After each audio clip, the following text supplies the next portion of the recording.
Hi, welcome everybody. I have with me Jay Smith, who, as you know, is on Fanda Films YouTube channel. He is also somewhat of a Quranic expert and all-round good guy Christian. I also have Robert Spencer, who is of Jihad Watch, the website, which the clue is in the title. He is also an author, as well as Jay, and his forthcoming book is a revised, and expanded version of a book he has previously written called Did Muhammad Exist? And that is available now on Amazon to pre-order and should be out around July of next year. And I will put the link in the description box for that, and also for Jay's back catalogue as well. With that, our chosen topic today is centered around the broader subject in Robert's forthcoming book, and it's the historicity of Muhammad, who is better known maybe as the Prophet of Islam. And with that, I think the guys are going to give 3 of their best reasons why he does not exist, and then I'm just going to look really stumped for a little while, try to make some counter argument, and then we'll just have a general discussion as to the ramifications potentially of his non-existence or his continued existence, as it were. And with that, I guess I'm going to go over to Jay, and we'll go around in a circle kind of thing. So welcome, Jay. Well, thanks, Kay. Listen, I'm here really to listen to Robert. I would like to know what he thinks about all this new material. And also, I would like to hear from Robert why suddenly 2020, this has just exploded. What's going on? Suddenly, you've had your book out, Robert, since 2012. That's been out 8 years. We've had to digest it. Many of us have worked on it. But suddenly this year, 2020, 2 things have happened. One has been that interview about the Qira'at and the Ahruf that happened on June 8th with Yasser Qadhi and Mohammed Hijab. And that has taken a life of its own. It's known as Holes in the Narrative. That's the title that's given to that discussion. And that has been going right across the internet. People have lost their jobs. Muslims have left Islam. There has been an enormous amount of backlash from the Muslims. And we're just sitting tight and pretty because we've known that this is going to happen. We didn't know it was going to happen that quick. Simultaneously, your material on Did Muhammad Exist has suddenly come frothing to the surface. And people like Mel from Sneakers Corner, and also Bala from Sneakers Corner, and also our good friend Murad from Sneakers. They're all 3 from Sneakers Corner, but they're from 3 different countries. One, Mel, is from, he doesn't want me to tell you where he's from, but it's in Europe. I would say another guy named Joe, who is also from Europe, and then Murad from the Middle East, and then Bala from India. They have been working on this material for over 20 years. And I have been working on it for 25 years, ever since I did my first debate on it with Dr. Jamal Badawi back in 1995 at Cambridge University. So those of us who've been working at it in the background and letting it simmer and simmer and simmer and simmer, your book came out in 2012, Robert, and really exploded it. And that really gave a real impetus. But I didn't know you back then, so we really didn't have any contact. But in 2020, suddenly, an enormous amount of new material has just come to light in the coins and in the inscriptions. And also, we think we now know who the original Muhammad was. But all this was not around a year ago. What's going on here? Robert, maybe you can help us. I really, I wish I could. I think the major thing that I would liken it to is the fall of the Berlin Wall. And you may recall that in the mid-'80s, the early '80s, people were saying the Soviet Union is here to stay. We have to pursue détente. We have to figure out some way to get along with them. And it was only Ronald Reagan and a few others who thought, no, this whole superstructure is ripe for destruction. We just need to give it a little push. And he turned out to be right when nobody else saw it coming. And within a few years, the Berlin Wall came down and the Soviet Union collapsed. I think it's the same kind of thing here. You're very generous and kind to say that my first edition of Did Muhammad Exist in 2012 exploded this into the public consciousness, but I rather think that it's been your pushing and your colleagues debating Muslims going back to Badawi in 1995 and continuing to show, like, for example, the famous incidents of showing all the Qur'at at Speaker's Corner in London, in Hyde Park, and Muslims getting so angry and trying to snatch the Qur'ans away from you as you're leaving. these kinds of things made for an atmosphere where Muhammad Hijab and Yasser Qadi and others could no longer ignore or simply deny and dismiss the fact that there are different versions of the Quran. They couldn't pretend anymore that the Quran has been perfectly preserved and the text has never been altered and every last manuscript of the Quran is identical to every other manuscript. It was just too obvious. The weight of the evidence was too much. And I think that's what led to the notorious discussion that you mentioned between the two of them earlier this year. And the fact that others, Shabir Ali and others, have had to say that there are different copies, different editions, different versions of the Quranic text. They simply have to, because it's patently obvious to everyone. And so their old apologetic tactics don't work anymore. They have to formulate new ones and come up with some way to explain all this that has happened. All this that has come to light, I should say. One of the, and Kate, jump in at any time. Yeah, what I'd like to just add is that we, of course, know that well, if you're defending the truth, there's absolutely nothing wrong with trying to verify historically, discounting religious scripture as the clear historical evidence of the Bible, for example. There are people who have, for at least 300 years, attested to and researched the historical reality of Jesus. And I think that potentially Islam is way behind in that because of the red line and because of the fact that Islam views it as a sacred scripture. However, academics are not necessarily bound by this view, as it were. So I'm going to let Jay go on, but I'm hoping to hear your solid reasons, because I'm on the fence, to be honest. So, yeah. Okay. Before we get into that, could I suggest something else is going on simultaneously? There are two different debates going on. One is the debate with Islam, which obviously is a debate they don't want to get involved in. And then there's also a debate within Christianity. And this happened last Saturday with David and myself, the debate that we had on this very subject. And you have two polarizing positions, but I don't think they necessarily need to be polarized. But I'd like you to, again, Robert, you know what I'm talking about. You're talking about the myth makers that we're called myth makers and the realists. That's the two names they give it. The realists would be those that adopt the Islamic traditions, adopt Ibn Hisham, Al-Bukhari, Al-Bukhari, Sahih Muslim, Ibn Dawud, all the Al-Tabari. These are the four genre, the traditions that Muhammad that they paint in the 9th and 10th century is the real Muhammad. And what we're doing, you and I are doing, and people like Mel and Joe and Murad and Bala, really, there's only about 5 of us who are doing this. Those of us who are kind of saying, no, wait a minute. There's a whole nother narrative that's missing, and that's the 7th century narrative, that we're myth makers for introducing that. What do you think about that?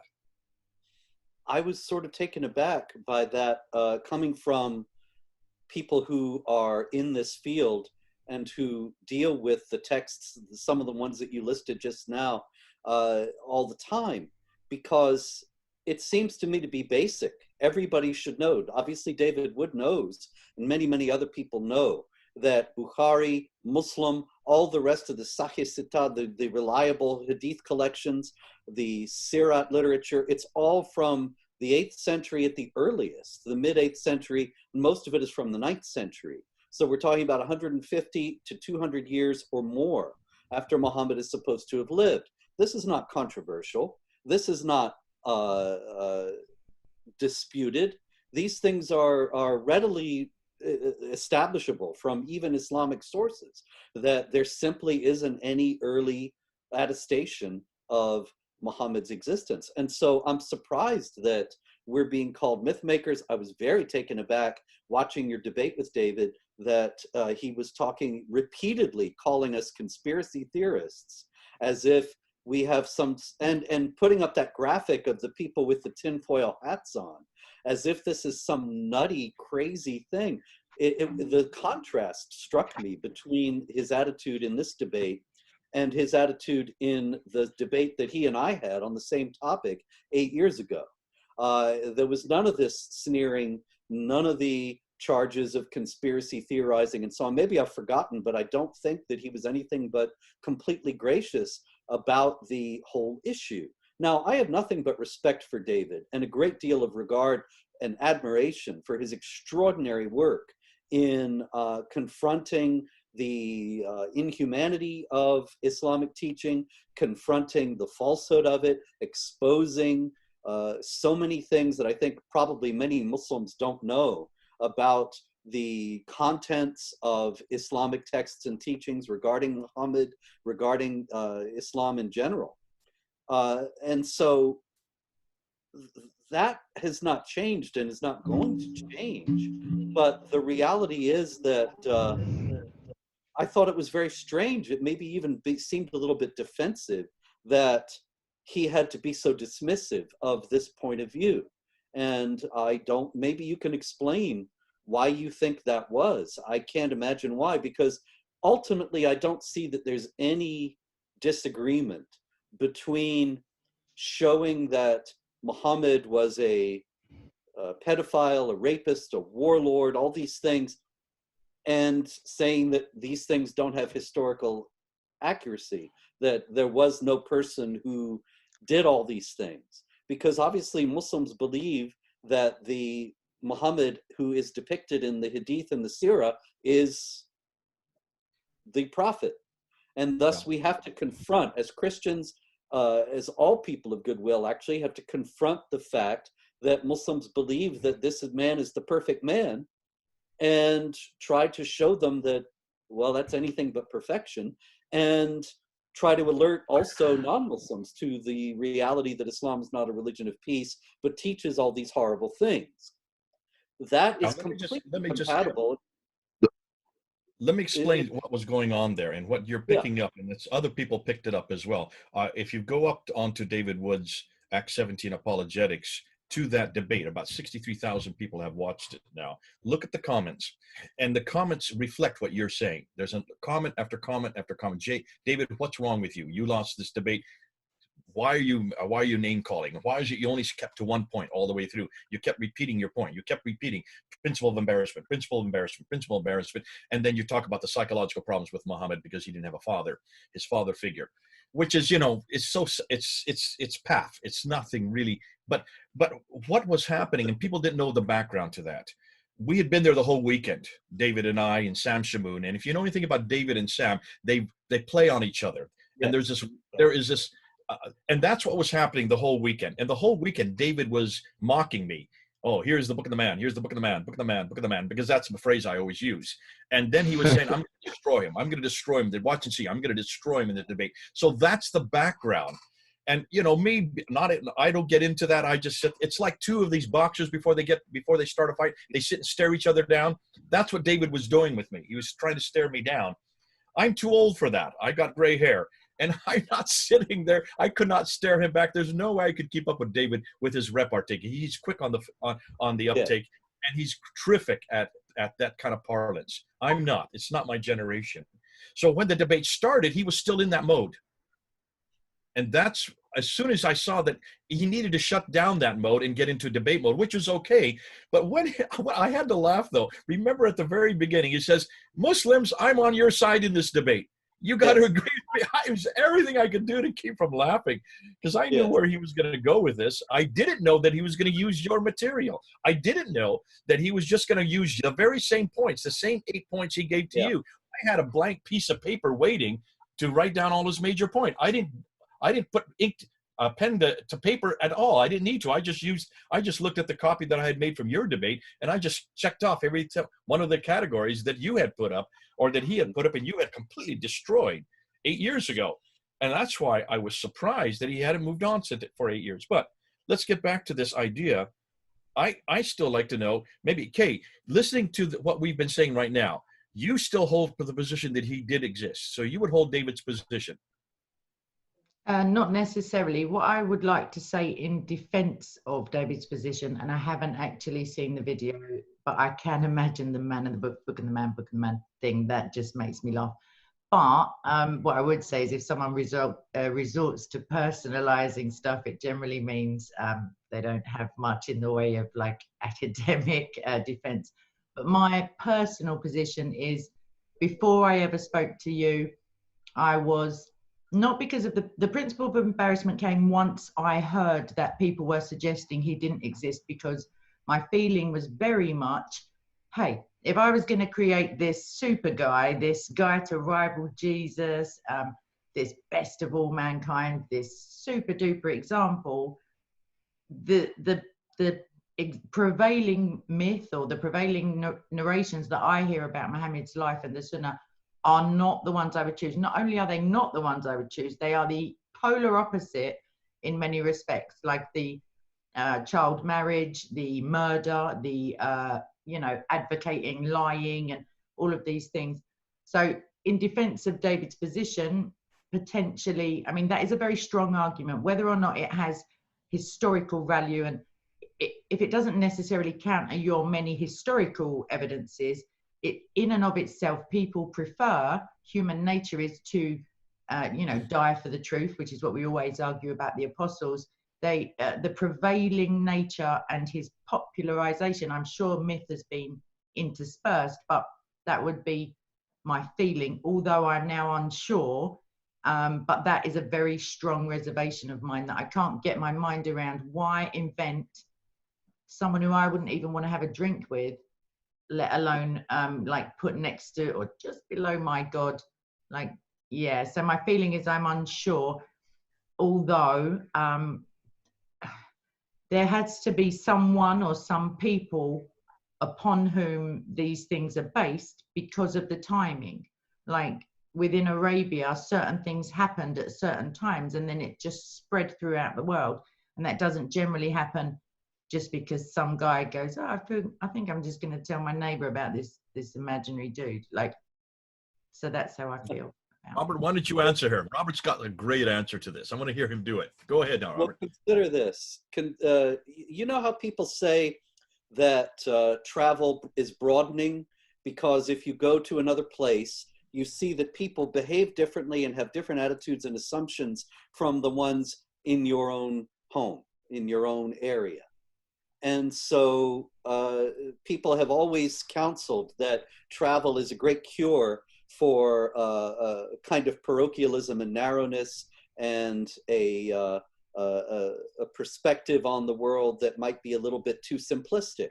Now, the problem with David's position, or the problem with, I should say, the whole idea that of the principle of embarrassment, is that also it is broadening to it's chronologically parochial. To go back to read especially ancient literature, to read literature from any other time or place, is also broadening. It's like a certain kind of traveling while sitting in your own chair. It is to encounter people who have different perspectives and outlooks and views on life, ones that you would never imagine. And that is the explanation in general of why it is that a person might be invented who is so noxious to us as Muhammad is, who is so absolutely outrageously unappealing. And people think this is the perfect man. This is the model of all conduct. This is the prototypical human being, because those were their values.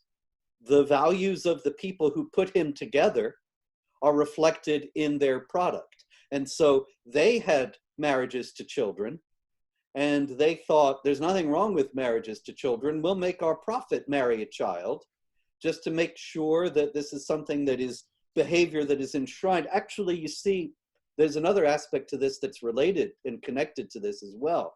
And that is that there were differing factions in the Muslim world. Jay emphasized in the debate with David just now that Islam as we know it is a product of the Abbasid Caliphate. And this is something that corresponds with my own work in Did Muhammad Exist? That the Abbasids charged the Umayyads, the preceding caliphate that ended in the year 750, with irreligion, because they were coming in with what we know of as Islam, which had not been formulated in anything like the way that it is now during the Umayyad period. But there was a great long period of flux in which you have people of different factions, and not just the Umayyads and Abbasids either, but others as well, who are vying for hegemony in this group. And once the idea of Muhammad as a prophet, as an individual, gets established, and people are inventing various stories about him, even the Muslim sources agree that stories were invented in order to support the point of view of a particular faction on a particular issue. So that, for example, you have Bukhari, the collector of hadith, and he supposedly went around the Islamic world and collected stories of Muhammad's words and deeds. Then he rejected them as inauthentic and kept 7,000. And even those are full of repetition. It's a whole lot of stories that he rejected, hundreds of thousands that are considered to be forgeries. Tens of thousands, hundreds of thousands of stories of Muhammad that Muslims will tell you are forgeries. Now, the ones that remain have no greater value historically. They don't date from the 7th century. They're not attested by oral tradition. In their existence is not referred to. There is nothing. It is just that they reflected the party that won out, the point of view of the party that won out. The party that won out may have wanted child marriage, may have wanted especially a warrior prophet, so that they could point to the example of their prophet, because they themselves were warriors and they wanted to expand their empire and protect it. And so they needed to invent a prophet who would hold up war as a value, and so on. You can take every one of the strange things that David notes and many others and explain it in a way that makes sense in light of the perspective of the people who are inventing the stories.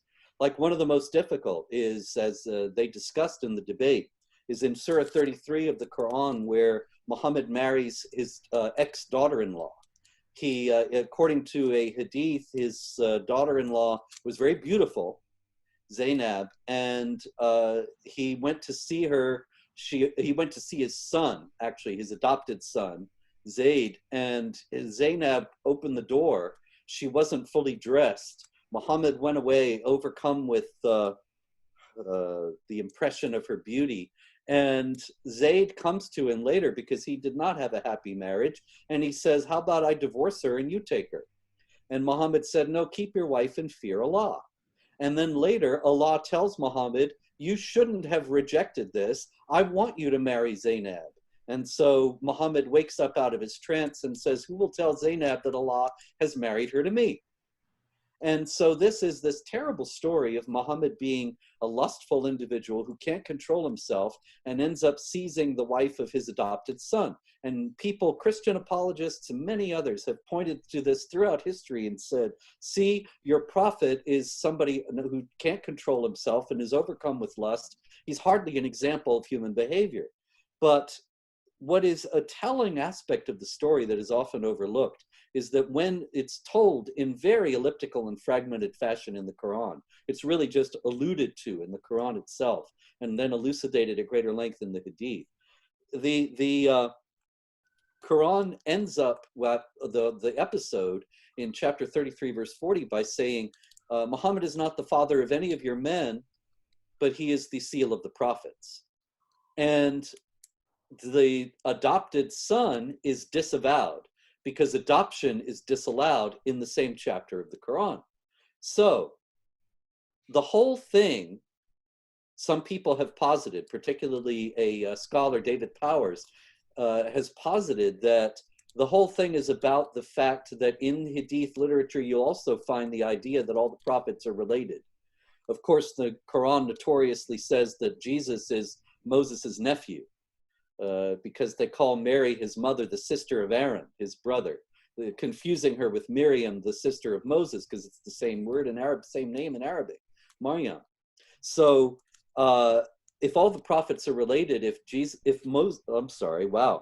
all the prophets are related, if Muhammad has a son, even an adopted son, then he is also a prophet, because Muhammad's prophetic gift would pass on. That's what the Shiites think to this day, that the household of Muhammad has something of his prophetic spirit, and that's why the imams, as the successors of Muhammad, have to be related to Muhammad, because then they will carry on his prophetic call.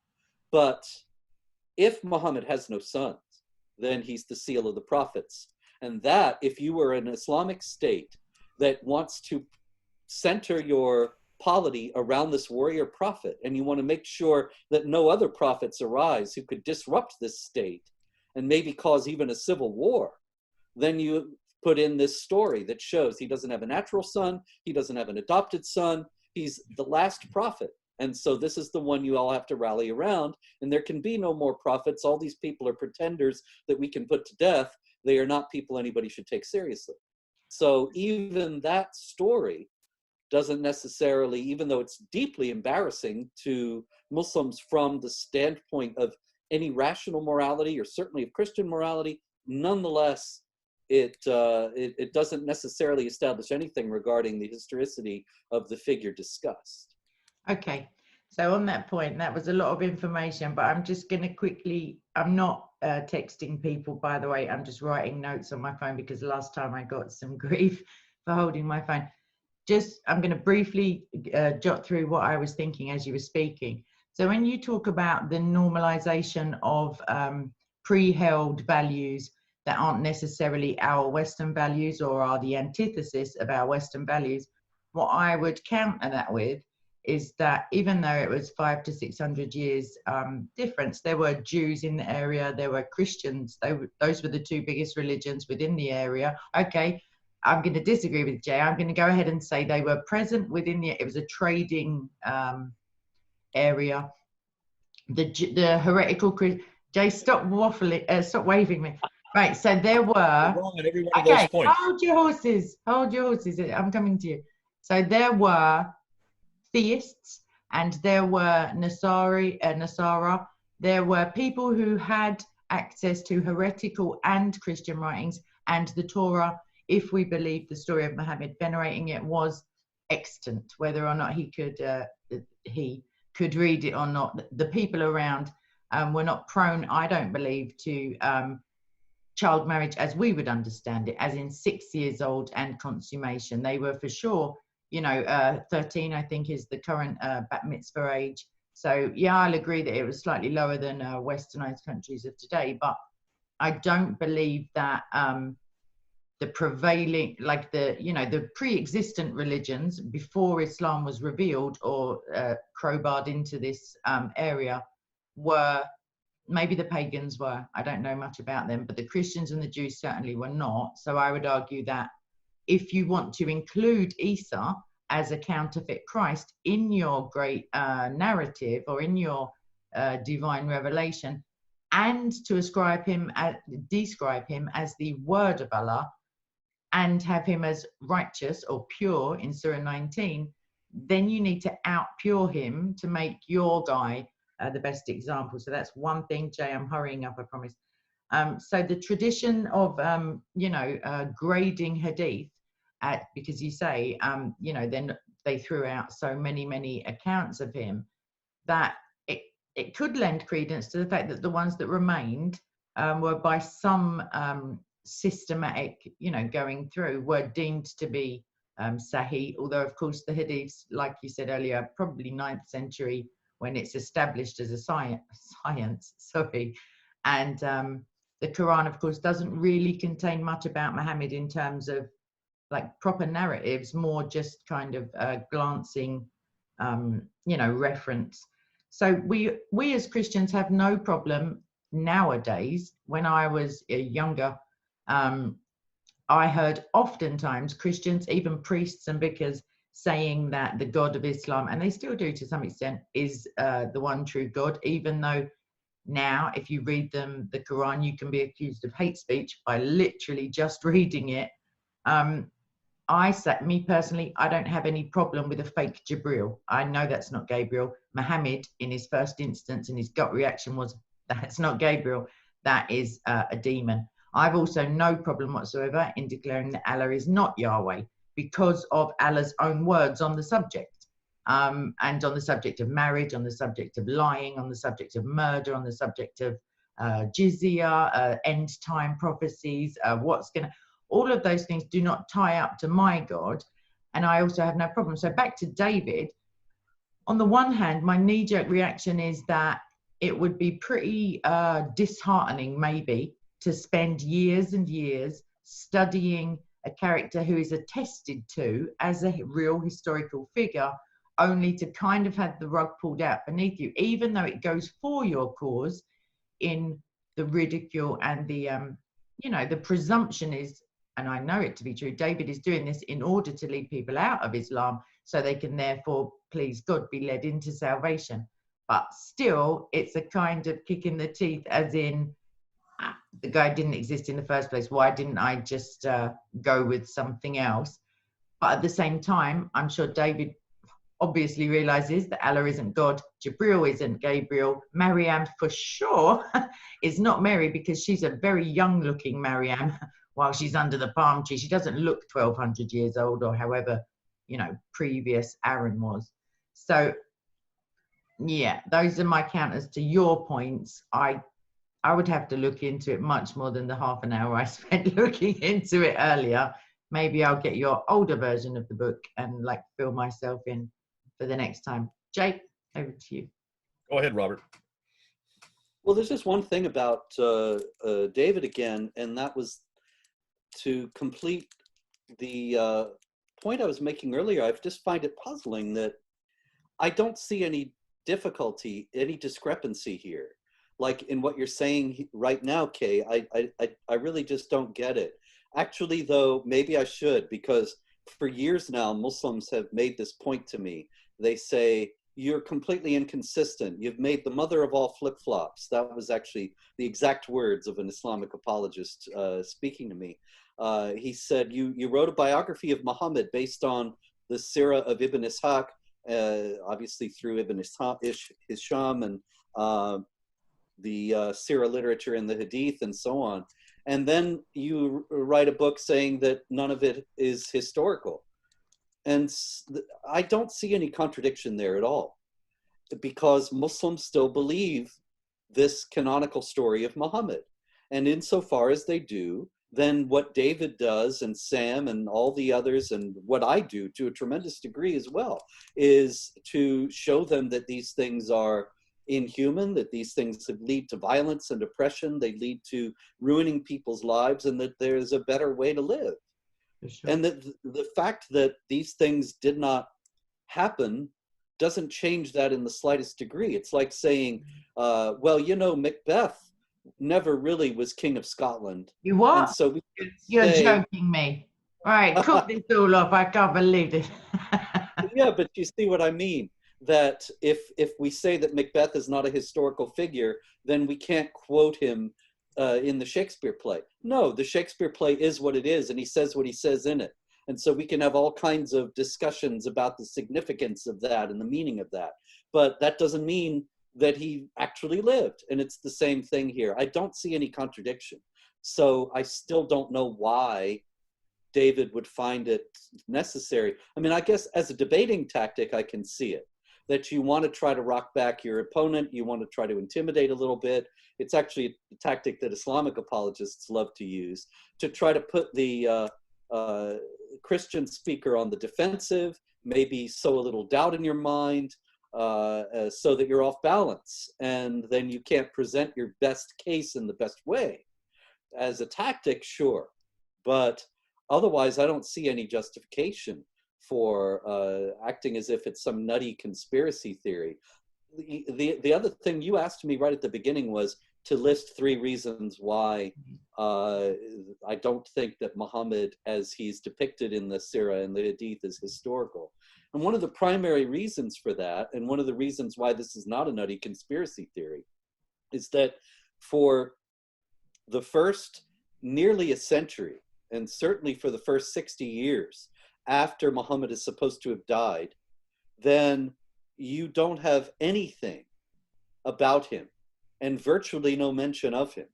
There are a couple of scattered mentions here and there of Muhammad in non-Muslim literature. And then there's no Muslim literature about this whatsoever.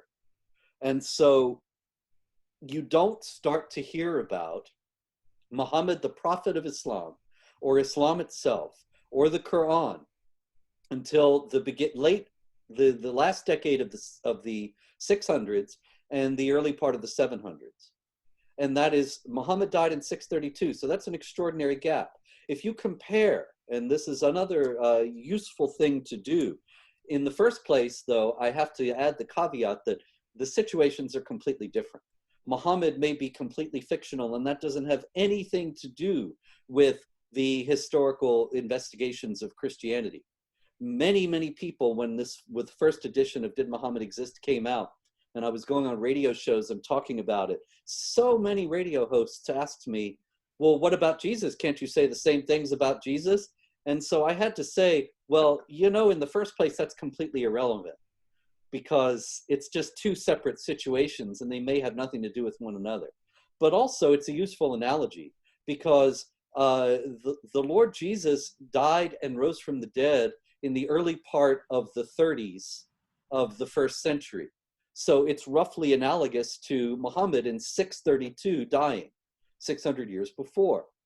And so if you look at the 30s, when Jesus dies and rises again, then you look at the 90s, 60 years later, you have the New Testament has been written, you have non-Christians speaking about the existence of Christianity and of churches, you have churches all around the Mediterranean area, you have the post-Christian writers, Clement of Rome and so on, writing and making reference to various passages of the New Testament. So you have a great deal of attestation of the existence of the Lord Jesus, a tremendous amount, much more than you have in the case of Muhammad, where, just by contrast, in the year 638, 637, 638, thereabouts, the Arab armies conquered Jerusalem.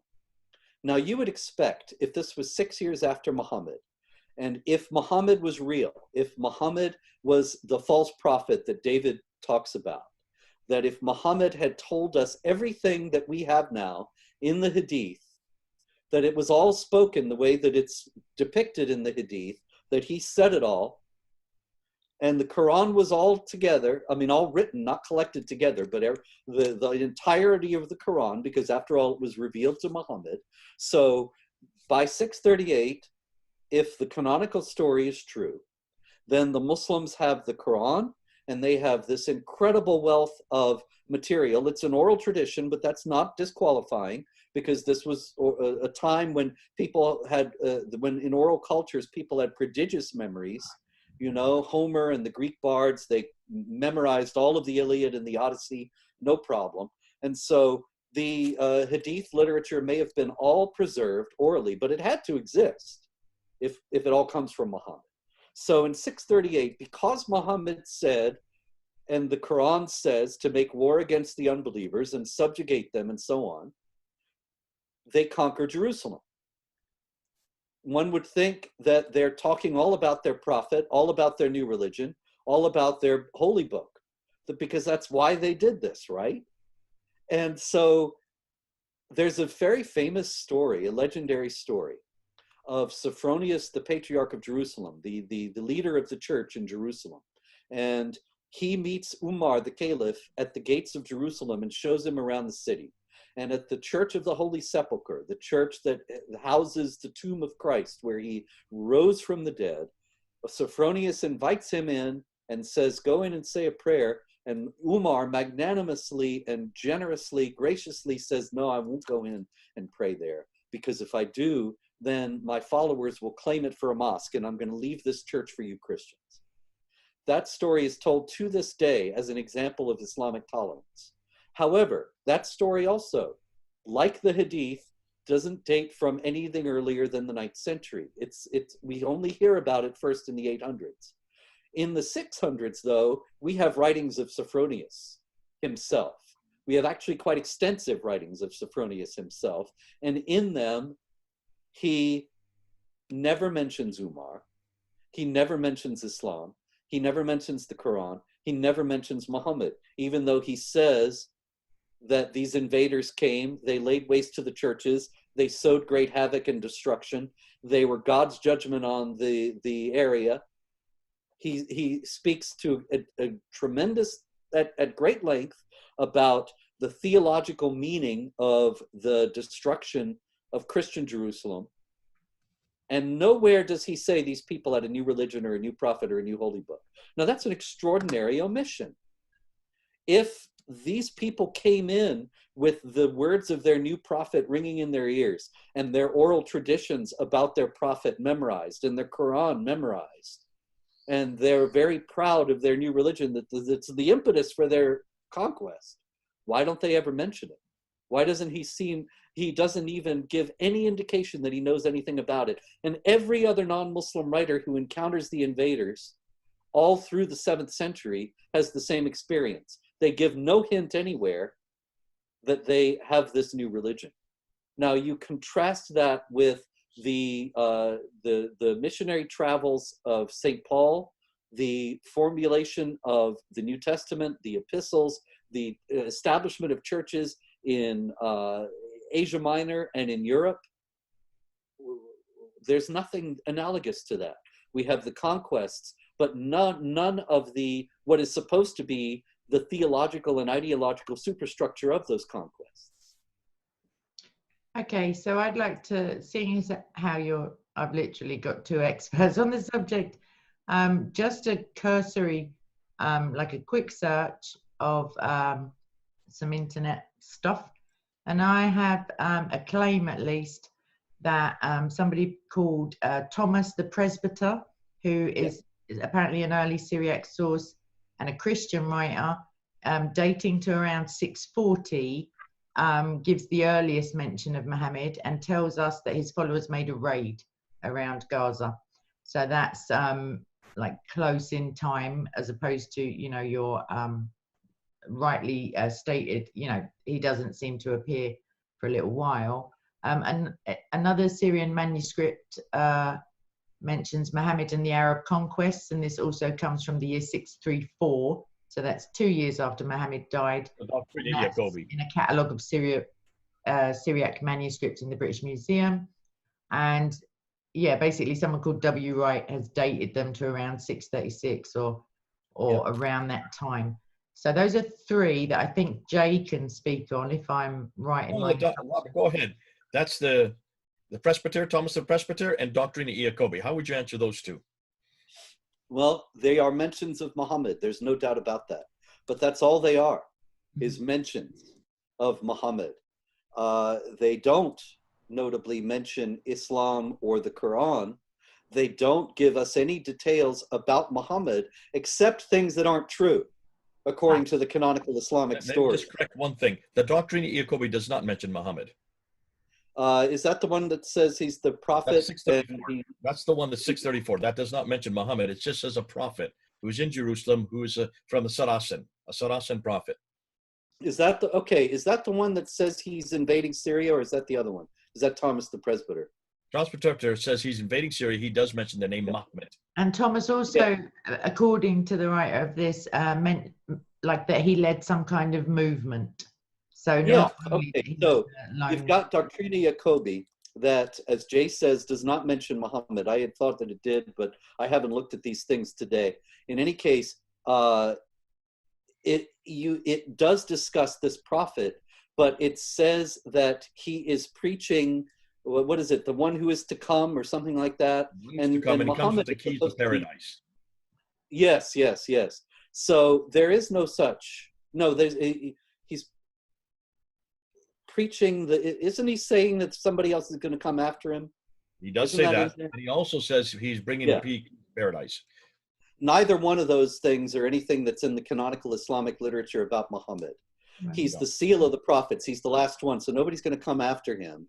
And he doesn't bring the keys to paradise. That's something that you find in the Gospel of Matthew, but you don't find in the Quran or in the Hadith. So that's one problem, that if that prophet is the Muhammad that we know, what is ascribed to him is completely different from what we know about Muhammad from the canonical sources. So it may be some connection to one of the people whose legends were incorporated into the Muhammad myth, but it doesn't get us anywhere closer to the Muhammad of Islam. And it's the same thing with the other one, excuse me, that mentions the Tayyeh of Muhammad that are invading Syria. Is that the one, the Thomas the Presbyter J? Iyas ibn Qabisa. Iyas ibn Qabisa is from Tayyeh. He is a Lakhmid king. He does have 30, he was given 30 villages by Khusrau, the Sassanian. He was a Sassanian to begin with, and then in 622, he then changes, moves over with the Arabs, and he is the one that has the agreement. And his nickname is Mahmud, or Muhammad. That is his nickname. So it's obviously that Thomas the Presbyter is referring to him, not the Muhammad of the 9th century. So Medina, Medina he lives way up in Hira, in what is today Kufa, just southwest of Baghdad. So he lives hundreds of miles further north, and he lives far to the east. He is the one that introduces the whole Arab identity, because he then confronts the Sassanians who have been destroyed by Heraclius in 622. That's why 622 is so important, because that's the beginning of this identity of the Arabs. Now he then, once he does that and brings this relationship with the Jews finally in place, that makes sense, because remember, the seminaries for the Jews and the Christians are in Hira, where he grew up. So he was very much aware of that. More than likely, this Mahmet, who is from Tayyeh, he was a Christian. That is completely lost in the Islamic traditions. So the 7th century Muhammad was a Christian, not the one that we see in the traditions. And that's why we're saying you need to go with the evidence that's in the ground from the 7th century. That's what Robert's been doing since 2012. That's what I've been doing since 1995, when I first debated this with Dr. Jamal Badawi there at Cambridge University. Now, what's fascinating, I'm not going to go into all the material. I gave about 30 different areas where I think that we now have evidence. We could go into all the rock inscriptions. None of them refer to Muhammad, yet they're from the very time that Muhammad existed. We could go into the coins. The coins are probably the most damaging, because the coins they're minted by these Arab leaders in 620, 630, 640, 650, up until Muawiyah in 661. His coins are then minted. Nothing, again, as Robert's been saying, there's nothing on any of these coins for someone named Abu Bakr or Umar or Uthman or Ali. Their names don't appear. Yet that's how you introduce yourself when you're a leader. You introduce yourself with coins. No, none of them are on those coins. Muawiyah is the first of what we would think of as a Muslim leader, but he has nothing to do with Islam, because all of his coins in the east, which are silver, are all Zoroastrian. All of his coins in the west, which are gold and copper, are Christian. He's wearing a cross on his head. He's holding a cross in his hand. Why would a Muslim be holding a cross in his hand? Can you see? Even Muawiyah is not a Muslim. And he has the star and the moon, which is a Sassanian royal power. That is a political symbol. That was Sassanian, because he is minting these coins in Iran, which is the Sassanid area. But I think we could go into a whole pile of this if we want to. I don't think that's important. What I would like to do is segue a little bit into this idea as we being the myth makers, Robert. Remember, he said we're the myth makers, we're the ones that are conspiracy theorists. And he missed, I think, the most important argument that every Muslim, whenever I brought any of this material for, they always come back with one argument. They would never come back with a principle of embarrassment, for one very good reason. They don't think he's embarrassing. He's quite normal. In fact, we think he's embarrassing because we're looking at him with biblical eyes. And from a biblical perspective, he is absolutely embarrassing. They feel offended by it, but they don't see it as anything that's going to change their mind, because they don't see it offensive. They realize that we see it as offensive. Now, the one argument they always come back with is the argument from silence. That's the one David never used on the day. He should have gone to the argument of silence. Dr. Joel Badawi said that of me. He said, you have nothing to show for what you're saying. It is all silence. But absence of evidence is not evidence of absence, which is what you hear all the time. Now, how do you deal with that one? Because this one I love. I wish David had gone into this. How would you deal with this, Robert? The fact that we do not have any evidence for Muhammad in the 7th century, and they have all the evidence from the 9th century. Well, there's so many problems with that. There's so many ways to tackle that. One of the primary ones that I use generally is to say that the argument from silence in this case is much more significant because the actions of the people involved are supposed to be motivated by the teachings that aren't there. And so that is connected to what I was saying before, that you have, for example, these invaders, and they're supposed to be motivated by the martial teachings of the Quran and Muhammad, and yet they never mention the martial teachings of the Quran and Muhammad. That's not your ordinary argument from silence. You have Muawiyah with his coins with crosses on them, and he's a Muslim ruler. There was a Muslim reviewer of the first edition of Did Muhammad Exist who said that I make a great deal of the fact that some of the early Muslim coins have crosses on them. And really, that just shows Islamic tolerance and how they had a light touch when they conquered Christians and allowed them to continue to put crosses on the coins. Well, in the first place, we know that Islamic rulers have never acted that way anywhere in history.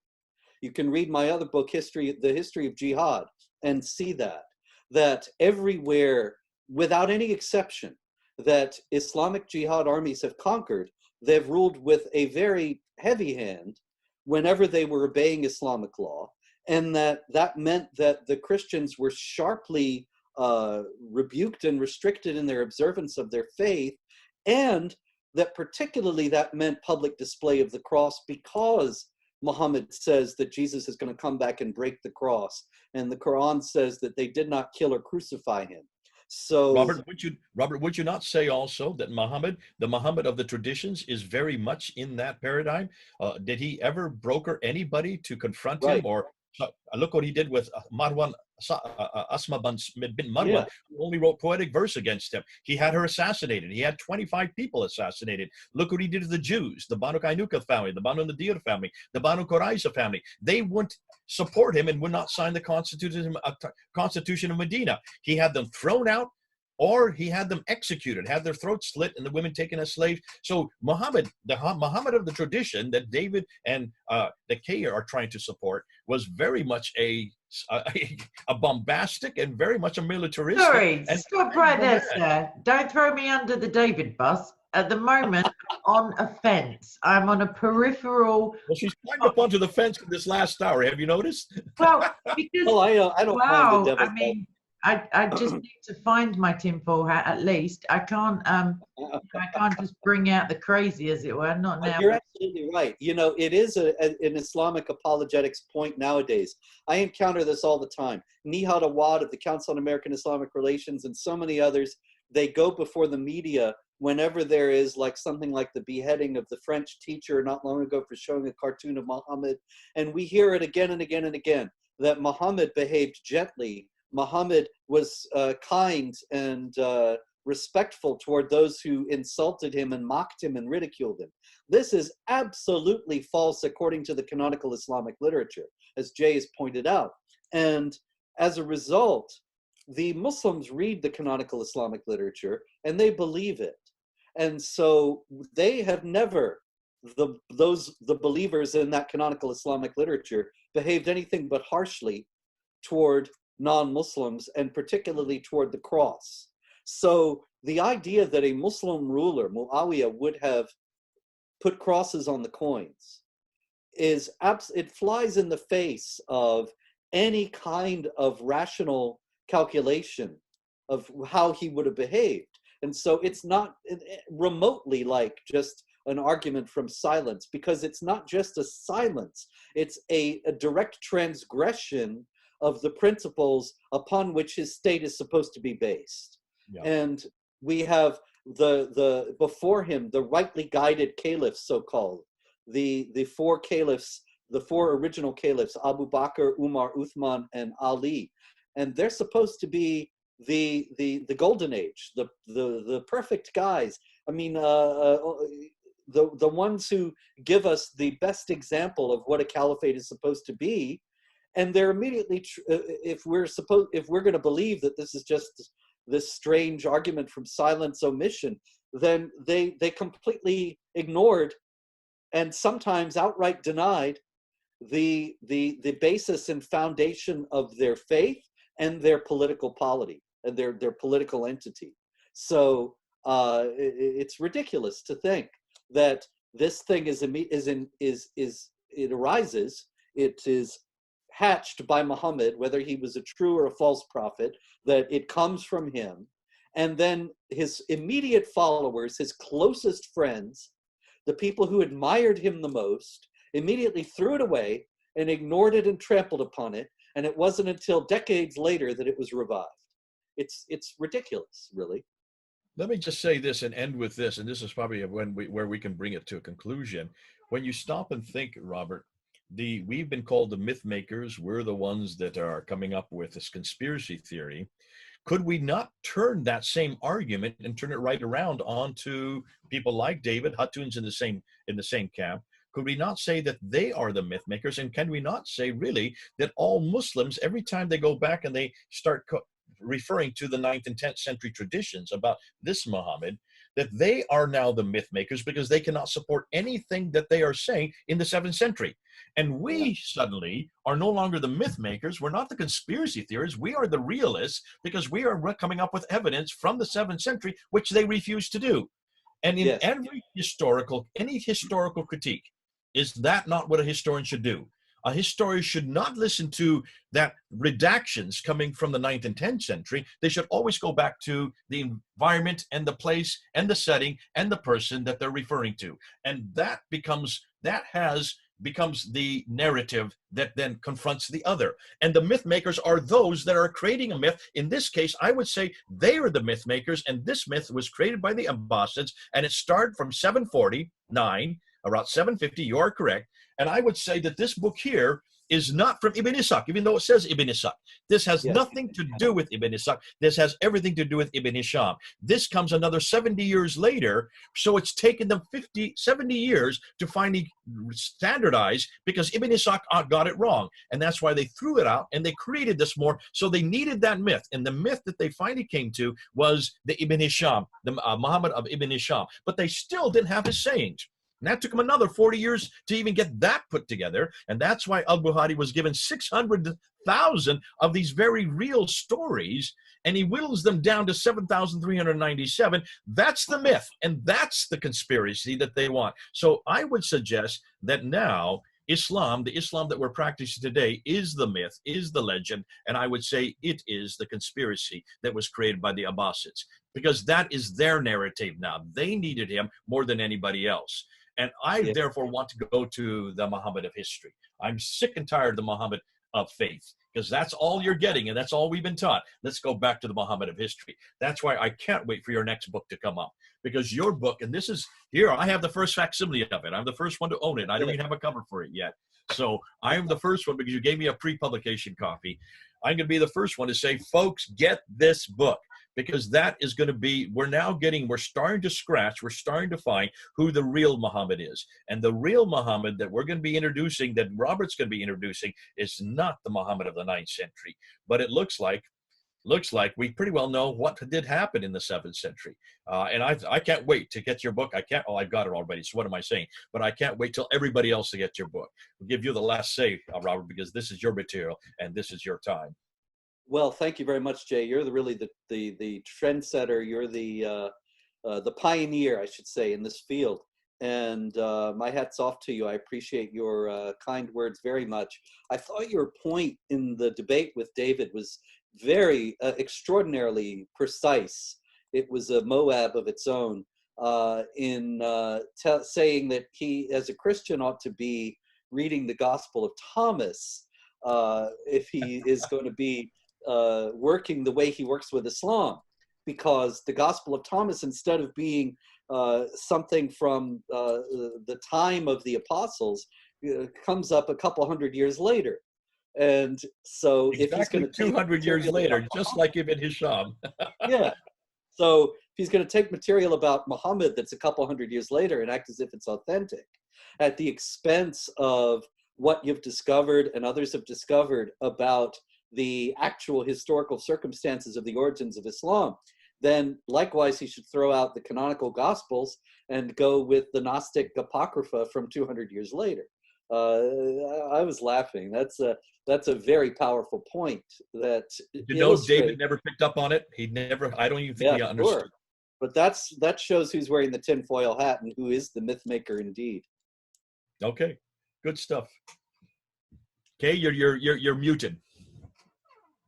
Yeah, I was going to say Muhammad picked up on it because it finds its way into the Quran. So either Jibril was a fan of Thomas or certainly Muhammad. So, Oh, you know, Kate, that reminds me of one thing. I don't want to prolong, keep everyone too long, but it's important, I think, to note that a lot of this material, the principle of embarrassment material that we were discussing earlier, it reflects cultural practices of the time.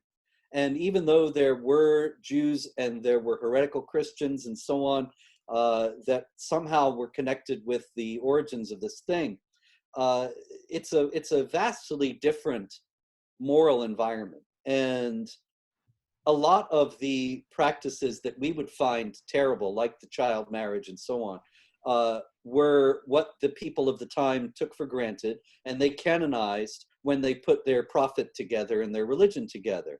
And this is one of the reasons why we see traces of this today.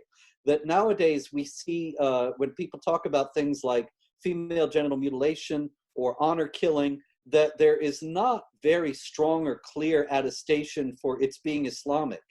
And so it's routinely dismissed in the establishment media as being cultural, as if in Pakistan or Saudi Arabia or Iran, there is some non-Muslim cultural practice that has persisted despite the overwhelming dominance of Islam for centuries in these countries. It strains credulity, but also it like ignores the the eating of fact pork, that, you mean? Just like the eating of pork and the uncovered shoulders and the just general yeah, wafting around of everybody else in major Muslim countries. No, of course that not. all these cultural practices, and actually there's not that sharp a distinction between them and Islam, because Islam is to a tremendous degree the canonization of cultural practices of the time and place in which it was made. And so it shouldn't be surprising that we find that these same cultural practices that have some attestation in Islam or a bit of a slight attestation in Islam, they are nonetheless deeply rooted in Islamic culture because they predate Islam itself and they arise from the same well springs. Yeah. Okay, so I guess I'm going to have the last word, even though I'm not an expert at all. One of my last words is please do look on Amazon and pre-order, because obviously deliveries and stuff can be a little bit disrupted by our current status quo. Also, while you're at it, I mean, it'd still be a Christmas gift, I guess, or an Easter gift if you pre-order for somebody else. Also, Jay has an extensive back catalogue, as does Robert. I have not, so don't bother looking for any of mine. I guess someone needs to go and excavate the grave of Muhammad just to have a look and find out like who is in there. We can hopefully come back and discuss again, like who. So now you've established, sorry, I'm still on the, I don't want to go against David, to be fair, because I love his stuff. I also love you both. So I'm just going to rise above this. But one of the foremost collectors of the age. He won't watch. Extraordinary. It's a hallmark of the fact that we are Christians and not Muslims, that we are able to have disagreement and love each other and continue to respect one another's work. If we were all Muslims, maybe one or more of us would be dead at this point. Well, okay, so murderous intent. Let me just say one thing, Kate. Sorry, can I just put this? Let me just finish on this point. Continue to support David. There's no reason why you should go against David. David has to do this. Hatun has to do this. Sam Shamoun has to do this, because the vast majority, 99.9% of Muslims still believe that Muhammad, the Muhammad of the tradition, is their Muhammad. Yeah. Therefore, we've got to shut that Muhammad down. So David needs to continue. So do you. So do anybody else. In fact, that was my career. That's what my career was back when I was their age. I did that all the time.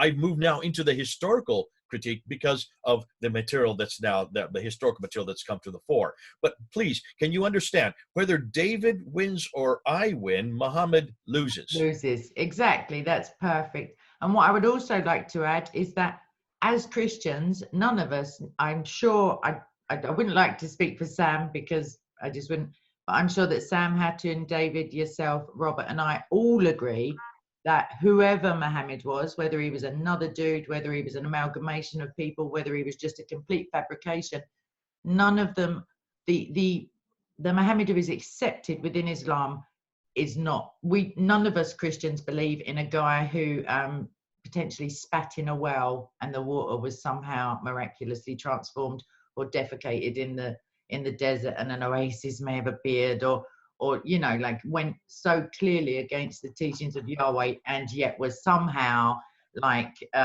you know, riding off on donkeys and you know, basically that kind of You're making an excellent point. I've never heard of this pooping oases. Where does that come from? Well, no, I think the hadith is that oh my gosh, maybe I'll clip this out, but wherever the ground would swallow it up, and I don't know, some fragrant something or other, but toilet humor aside, I don't buy it. There you go. There's your next book, Robert. There's your next book. The man who pooped oases all over the Middle East. No, the other serious. All my books are already in that vein. The other serious thing I'd say is that between you both, potentially, so Book and the Man, as it were, which is the entirety of Islam, apart from the 200-year, you know, other stories that come later, which all good myths have to be bolstered potentially by like external stuff. But between you, one of you has managed to be central in taking down the book and the other the man. So I feel pretty blessed to be able to say that I know you both and have great affection for you both. And thank you very much for tolerating my ignorance on this subject and being benign enough to allow me to ask my question. One very small final point is that your point about the fact that as Christians we know that there's nothing good in Muhammad's example is very important in light of the fact that there's so many Christian leaders who are pretending. Even I came across, I can't remember who it was, but it was at Jihad Watch the other day, my website. It's a news site, and there was a Christian bishop, I think, Anglican or Catholic, I forget what he was, but in any case, talking about the prophet and saying how important it was that we recognize that we all worship the same God. This is a very dangerous and destructive idea that is causing a lot of damage. It's keeping people from speaking out about Muslim persecution of Christians. It is keeping people from challenging the falsehoods of Islam that destroy people's souls. You know, the Lord said, the time will come when men will kill you and think that they're offering service to God. I think that that's an incredible summation of what Islam is. And woe to those who call good evil and evil good. We have a responsibility to call that out, and so many Christian leaders have fallen down on that responsibility. So it's all the more important that we continue to insist on that exact point. Amen. I completely agree. So on that, oh, sorry, Jay, you're muted. Let me just say one last thing on this point, and then I'll stop. You notice this whole discussion today has been on whether Muhammad is embarrassing or whether Muhammad even existed. On both points, you can see there is a problem for Islam. Have you noticed, for Christians, there is no argument of embarrassment. There is no principle of embarrassment. Isn't it interesting that, you know, and for 40 years that I've been working with Muslims, I've always asked them, well, they've always come to me and they say, you know, we love Jesus. Why don't you love Muhammad? And my response has always been, exactly, there's the problem. Of course, everybody has a problem with Muhammad, but nobody has a problem with Jesus. Of course you love Jesus. Who doesn't love Jesus? Even Madonna loves Jesus. I can't think of anybody that doesn't love Jesus because there's nothing embarrassing about him. There's nothing you can throw at him. There's nothing that besmirches his character. Everything Jesus does is as appropriate and as relevant today as it was the day he did it 2,000 years ago. And who else can stand up to every criticism, and even the historical criticism, as you so rightly said, Robert. We have gone through the historical criticism on Jesus for the last 150 years. We're way ahead of Islam in this historical problem. And that's the beauty of it. The historical critique, whereas it destroys Muhammad historically, it actually elevates Jesus historically. The Jesus of faith is the Jesus of history. The Muhammad of faith is nothing like the Muhammad of history. And that's the beauty of this whole discussion. When you do a like with like, I'm so glad that I don't have to defend Jesus on this. I'm so glad that there aren't Muslims out there sitting there slagging off Jesus. They can't. They daren't. Nobody can, because there's nothing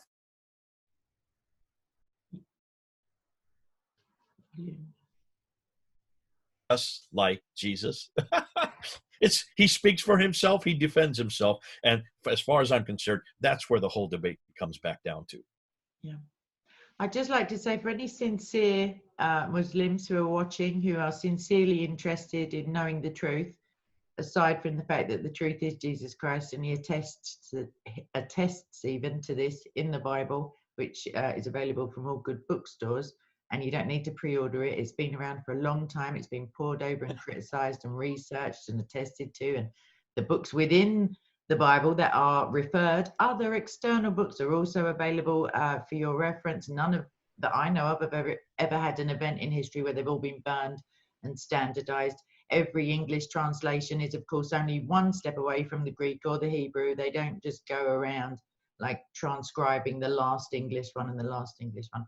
But for sincere Muslims, please don't, if possible, take offense at what we're saying, but with an open heart and an inquiring mind. Even though Muhammad says in references, don't ask questions, you're not asking questions if you're doing your own research. I think you're allowed to ask yourself questions and God questions. I think it's more like don't bother the scholars. So please do look into it. If you'd like any other information, obviously get Robert's book, look at Jay's work on the Quran and the preservation or non-preservation even of the Quran. And between them both, hopefully, they're both coming from a loving place, as am I. Christ says that we must love everybody, so that's you included, whoever you are, you unlucky chap or chapess. But yeah, please do look into it. Don't just have a knee-jerk, I'm being attacked reaction, because as Christians, the Bible, of course, says that you can insult Jesus. You can actually insult the Father, just you must not insult the Holy Spirit. Whereas I find it pretty suspicious that Muhammad is included in this blasphemy kind of prohibition, because really you only need to defend so vociferously a lie. If the truth speaks for itself and it can't be diluted or attacked or made lesser by falsehoods. So if what these guys are saying and what I'm considering isn't true, it should be pretty easy with God on your side to prove that. And you may find that you come to a different conclusion, and the real historical Jesus, not Isa, who is the only way to the one true God. And on that bombshell, that's a spoiler alert for anyone who didn't know the message of Christianity. I think I'm going to wrap it up. Please do come to Jesus, or at least in the quietness of your own room, just pray for the truth, pray for discernment. The Holy Spirit is actually in the Quran, so you can pray for the Holy Spirit to help you out, because Holy Spirit big in the game when it comes to discernment. All right then. Again, I find it difficult to wrap up conversations, as you are both witnessing, and so is everybody else. But I'm going to stop recording now and say please do subscribe to Jay's channel, Fanda Films, with a P and an F. And Robert's, yours Jihad Watch on YouTube? Yeah, I think it's Jihad Watch Video. I really need to do more with it. He's not fussed. He's a big-time author, everyone. I mean, but yeah, please do go and subscribe there. Soko Films, and of course, Soko Films. And lastly, Soko Studio, because that's a backup channel, because you never know what you never know. So anyway, God bless you all. Take care, and bye-bye.